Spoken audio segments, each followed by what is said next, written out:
عادات جاهلية لم يمحوها الزمان في مركز بني مزار التابع لمحافظة المنيا في صعيد مصر، والتي شهدت مذابح جماعية كثيرة. جريمة تقشعر لها الأبدان، من أب تسول له نفسه بقتل فلذة أكباده خوفا من فضيحة أو عار يلحق به من إنجابه البنات. عقدته من البنات، لأن الصعيد بيكره البنات. طب هو اللي بيدي ده البنت ده ربنا ولا العبد؟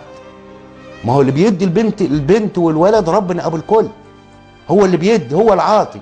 أنت ما ترميش شعيرة في قلب الأرض وتطلع جمحاية. هو كان بيكره الانسات، يعني مش عايز بنات معاه، فهو كان مدبر لهم من سنه عن طريق من سنه ما هو متجوز مراته دي، فهو من سنه كان بيدبر لهذه المؤامره، وجاب ثعبان مره واثنين، وتوجه لحديقه الحيوان من مدير امن المنيا، وجاب ثعبان طلع مريض، وجاب ثعبان تاني طلع ما اداش الغرض، وجاب اثنين تاني منهم واحد فط في البرهميه وهو جاي، والتاني طبعا بطريقته الخاصه ادى الغرض، وبعد كده عمل اللي عمله. طلعت فوق لقيت الباب مفتوح حته صغيره قد كام، وهي مرات ابوهم بتقول له مالكوا يا عيه مالكوا يا عيه.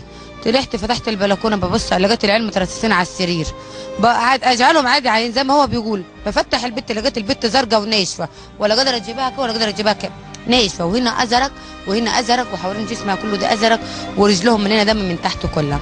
بقت ازعج، لميت الناس كلها على يلحق يا ولد الحق يا ولد العيال ميتين. تفتق ذهن الأب عن حيلة خبيثة ووحشية من أن لا يفتضح أمره، وهي إطلاق الثعابين السامة على بناته، متحررا من أبسط قواعد ومشاعر الأبوة والإنسانية. مفيش عقاب رادع، المفروض ده يتجاب في ميدان عام عشان يبقى عبرة لغيره، ومحدش يعمل كده تاني.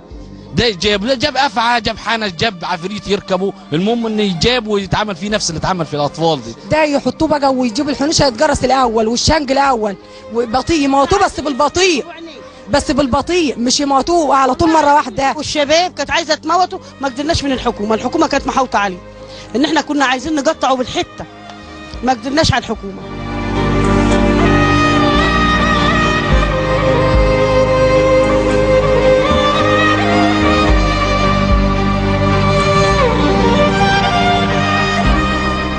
احنا الاتنين كنا بنروح القران احنا وهي، ابوهم هما جرسهم بالتعبان وراحوا كانوا نايمين كده.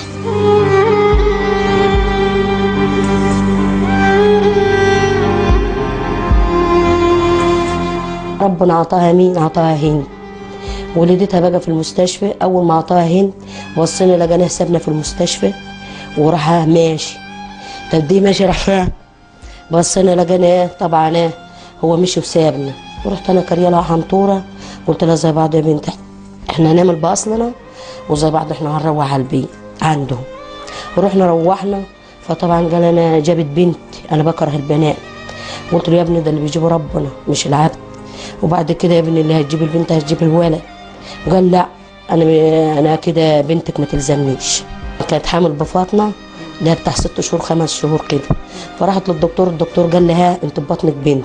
سمعت عمته اللي هي بنت عم ابوه، سمعته هو وهي نازله من على السلم، قالت له بقول لك ايه، ربنا عطاها بنت احنا نموتها ونقول ده جت لها حمه نفاس. جه ربنا عطاها صابرين اللي هي الاخرانيه دي. طبعا يعمل ما رضوش تقول له برضه ان انا ببطني بنت.